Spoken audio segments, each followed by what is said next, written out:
Journée Baotai. Kolechai, Skushanim Rabot, Nimod et Tavot. Nous sommes un jour d'après Kippour. Et c'est un jour spécial. Alors, c'est connu pour être Simchat Kohen.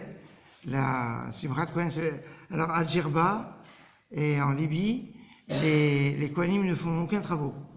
Et alors, ils font une Seouda et tout le monde. Non, bah. Et pourquoi. Et c'est aussi Simchat Chazanim, puisque aujourd'hui, pourquoi Simchat Kohen? Parce que le Kohen, le lendemain de Kippour, faisait une grande Seouda, parce qu'il était rentré Beshalom, il est sorti Beshalom. Aujourd'hui, c'est plus tellement Kohanim, c'est le Chazanim qui rentre Beshalom dans le Seder Avoda, dans le descriptif du culte sacrificiel du jour de Kippour. Mais le lendemain de Kippour, c'est un jour aussi qui a une dimension qui est présente dans la Torah, qu'on n'imagine pas la puissance. Comment? Parce que dans la Parashat Yitro, il y a une lecture de Seudat Yitro. Parashat Yitro, il y a marqué, ce fut le lendemain, et Moshe a siégé du matin jusqu'au soir pour juger le peuple.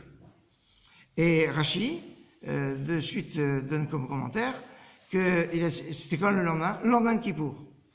Et il fait une démonstration. Il dit, pourquoi ça peut être que le lendemain de Kippour? Parce que ça peut pas être avant le don de la Torah. Parce qu'il y a marqué, Vodati et Troka Elohim, je fais savoir les lois de Dieu. Donc c'est-à-dire qu'il a déjà reçu la Torah. Donc on est nécessairement après la Torah. Or, du moment où on a reçu la Torah, Moshe, il était tout le temps dans Sinaï pour recevoir les Lochot. Le lendemain de Kippour, c'est le premier matin où il est avec le Kal Israël. Donc c'est à ce moment-là, qu'on dit qu'il a jugé. Mais comment? Et pourquoi il a besoin de juger du matin jusqu'au soir? Bon, il y avait des affaires, mais c'est un peu bizarre. Alors il y a un autre endroit dans le Chumash où on nous dit que Rashi nous dit c'était le lendemain de Kippour, c'est Vayakel.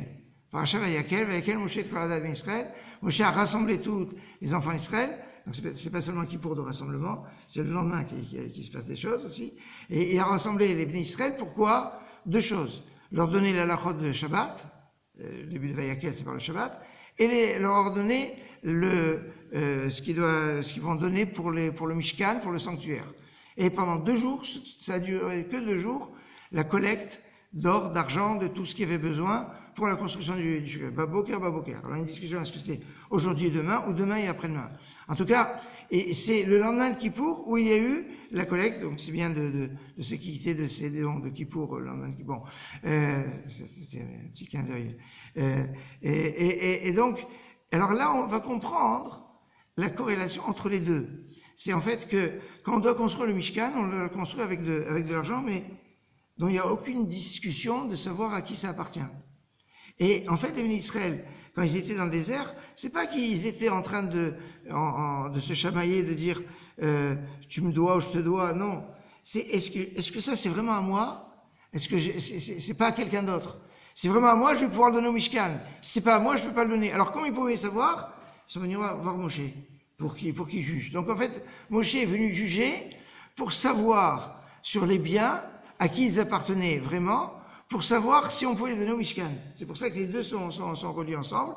Et donc c'est un jour spécial, lié vraiment à la fois à l'équité, à la tzedaka, et la justice. C'est très intéressant parce que finalement la justice, c'est la rigueur, et la tzedaka, c'est la générosité. Et c'est cet équilibre qu'au lendemain de Kippour, on retrouve ce point-là. Enfin, il y a une dernière chose, chez les Ashkenazim, ça s'appelle le Gotsnomen. Le Gotsnomen, le jour du nom de Dieu. Pourquoi? Parce que dans la Hamida, on ne dit plus Akel Akadosh, Dieu saint. Non, on ne dit plus Amelech Akadosh, le roi saint, mais Akel Akadosh. On a repris le nom de Dieu. Mais remarquez que Kel, c'est le nom de Dieu, mais c'est la première des Midot al-Rachamim, des 13 attributs divins de miséricorde. Hashem, Kel, Rachum, qui est venu 26 fois pendant Kippour. Alors, il y a quelque chose qui est fort, parce que c'est à la fois un nom de Dieu, mais c'est le début des 13 attributs divins de miséricorde. Et c'est ça, qu'est-ce qui s'est passé en fait ce jour-là? Pourquoi ils appellent ça le jour du nom de Dieu? Parce que le lendemain de Kippour, les fidèles, ils avaient entendu le Kohen Gadol, Shem Forashotse Mipi Kohen Gadol, Bigdushav Taora, que le nom de Dieu ineffable sortait de la bouche du Kohen Gadol. Donc ils l'ont entendu. Alors chacun disait, tu te rappelles, qu'est-ce qu'il a dit le Kohen? Je me rappelle pas.